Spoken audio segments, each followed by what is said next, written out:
Dr. Anastasia Likhacheva is dean, and I should say the youngest dean, or one of the few very young deans in Russia. She's the dean of the Faculty of World Economy and International Affairs at the Higher School of Economics University in Moscow, which many people will know is among the leading homes for important policy discussions in post-Soviet Russia. So, Anna, it's an honor to have you here. Please go ahead. Well, Radhika, thank you very much. I welcome all the participants today. I'm very impressed by the scope of the group. In my presentation, I would like to focus more on the political economy of global majority and how Russia sees this political economy. First of all, when we speak about war here in this context, I would like also to frame it to economic war.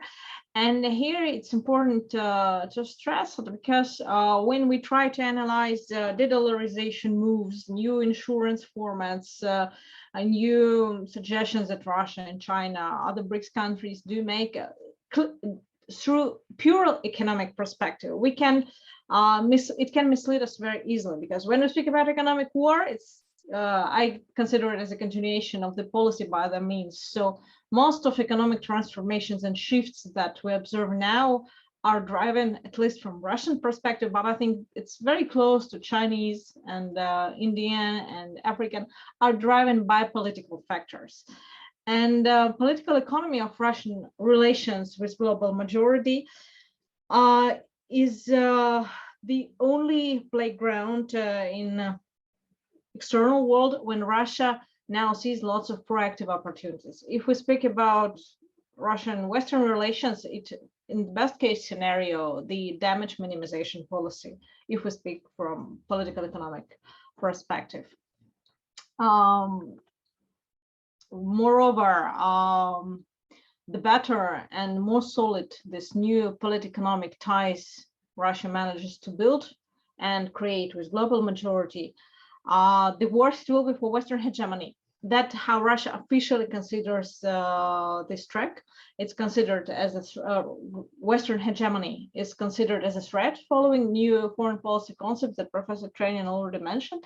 And that's clearly the focal point where Russia will target its efforts. But Russia sees now this new political economy with two levels of distrust. The first, it's obvious, is distrust to old systems that have discredited themselves by this sanction tsunami, by multiple use of so-called common public goods from globalization as one currency, or easy insurance hubs in London that now are used as mostly as a weapon against Russian economy, and they already have been used as a weapon against Iranian, against Venezuelan economy, and to some extent are already targeted against Chinese, but with some leverage from the other side. On the other hand, we observe a serious lack of trust within global majority. There is no independent infrastructure or networks to cooperate, both hard infrastructure and soft infrastructure. Very often we have very few positive experience in the past and clear lack of honest brokers or intermediaries. At least from the Russian side, Russia has a very limited asset of diasporas inside and not very well managed diaspora outside of the country. That's the challenge.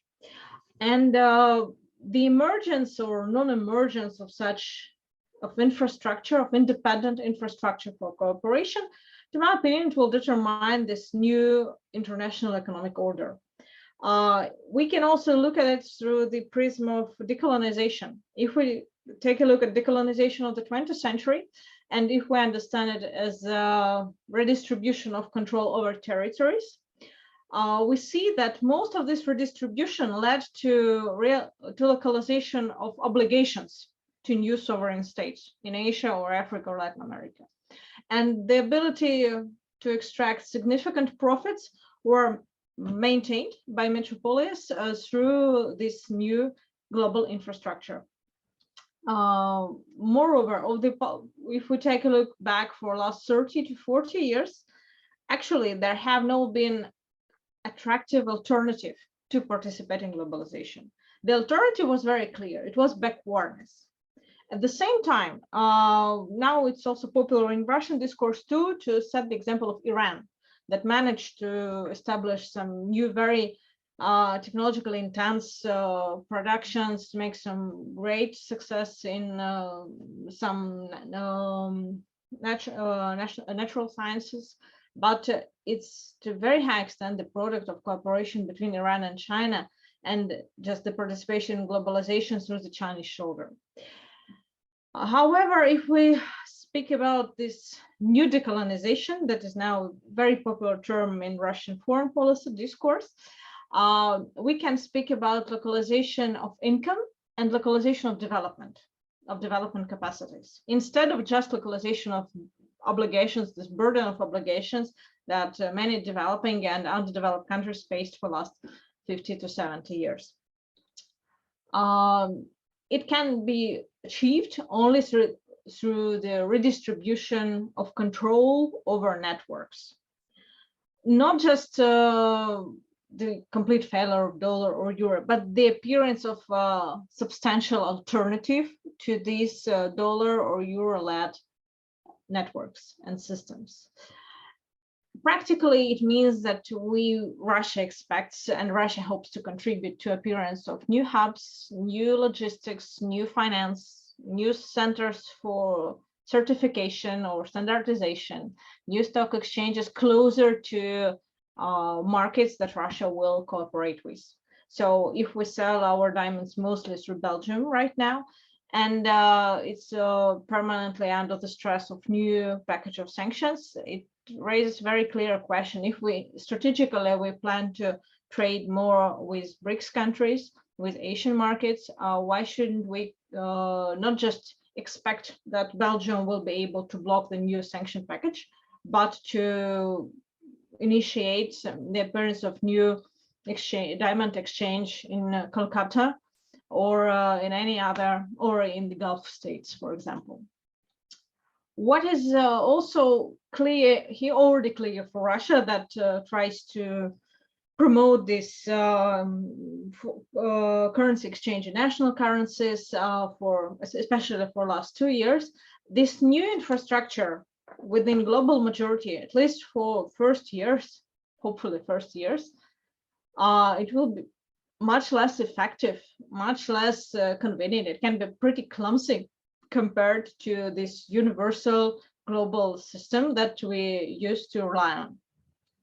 We'll already see from Russia, but probably it will be the coming trend, growth in transaction costs, increasing volatility, the problem of savings, because if one day, and hopefully soon, we fix the problem of national currency exchange, but the idea which currency we use for savings is still there. And all three issues, transaction costs, volatility, and savings, are direct products of this economy of mistrust that for Russian side definitely shifted the neoliberal model of globalized economy, where Russia tried to get integrated for the last 30 years.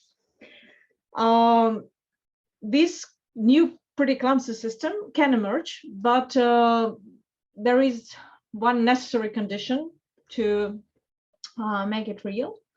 And I think it can be found through within development agenda. Localization of income, localization of profits, of course, is very important. But the main bonus that can appear here is localization of development capacities. For most of countries in Asia, in Africa, in the Middle East, development is not just an opportunity discourse and wishful think that it would be so nice to have 8% of GDP, but unfortunately this year we had only 4%. This permanent pressure of young and booming population that not just is dreaming or looking for development, it's eager to get into it. It's really a game changer that differs global maturity agenda from the rest of the world agenda, or global minority agenda. De facto, what we see, the technological sanctions or the law on chips, this is an attempt to deter the development of other countries. any restrictions on the diffusion of technologies. So de facto is an artificial retardation of development.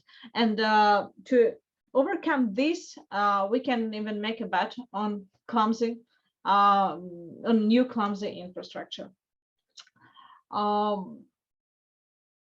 What Russia can, how Russia can find its place here.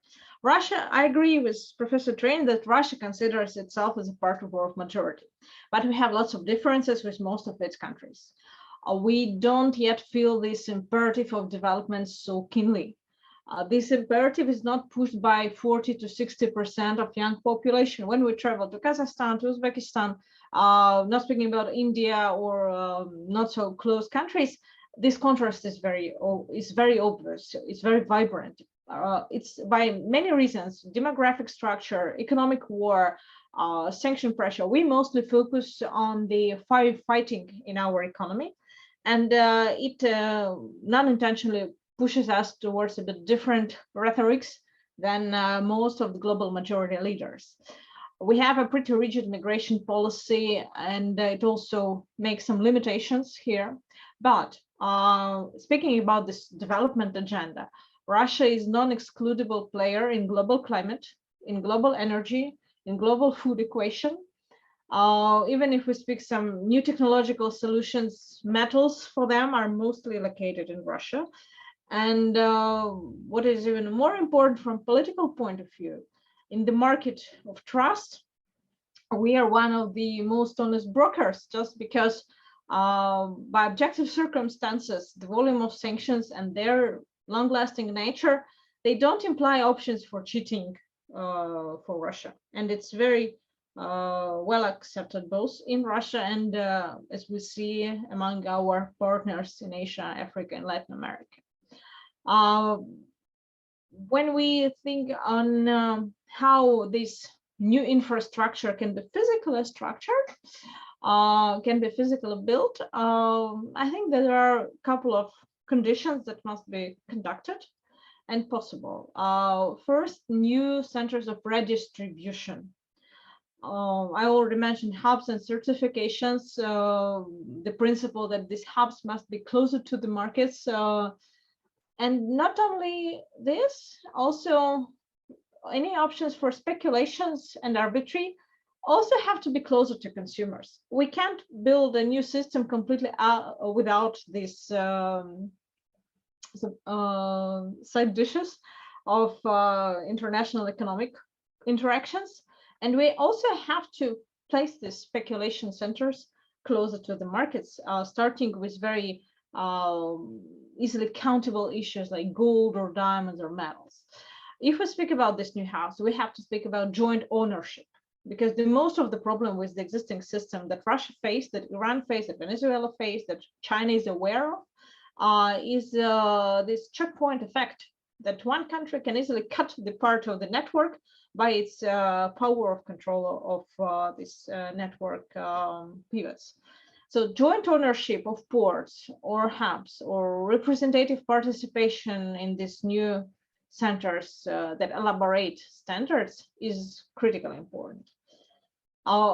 Speaking about technological transfer, the more we see attempts to limit technological diffusion of technologies, the more open new centers within global majority must be. If we speak, for example, technological transfers in Africa, of course, both Russia and China and India and the Gulf countries have to contribute to make this technological transfer as fast and as open as possible. There won't be still no option that Africa will choose between only Chinese or only Indian or only Russian or only US technological assistance or help. The same with major Asian powers. And maybe one of the latest points is that we have to reevaluate the importance of services. Russia for last year has a huge trade excess due to exports, and we had lots of problems with import. Now it's mostly getting rebalanced, but we see that it's not the issue of physical trade mostly. It's the issue of supporting services that can limit international economic cooperation better than direct trade bans. Logistics, finance, insurance, information, and data exchange is also the issues to discuss within global majority, to build it on new principles. Because again, and wrapping up, the new system, new infrastructures, new networks that appear within global majority by its nature, by its competing nature, in the short and mid-run period, will be less effective than the previous ones. So the key driver to make them still keep them attractive is to build them on the principles that reduce risks and the level of mistrust for its participants. That's how I would say the best case scenario for Russian political economy within global majority. Of course, many obstacles are on this way, from Russian side, from the side of other participants, from the side of the West. But I wouldn't say that it's undoable. It's very hardly doable. I would stop here. I'm Michael Hudson. I'm appearing here for the International Manifesto Group. If you like this video and ones like it, please subscribe. For more information, go to the address on the screen.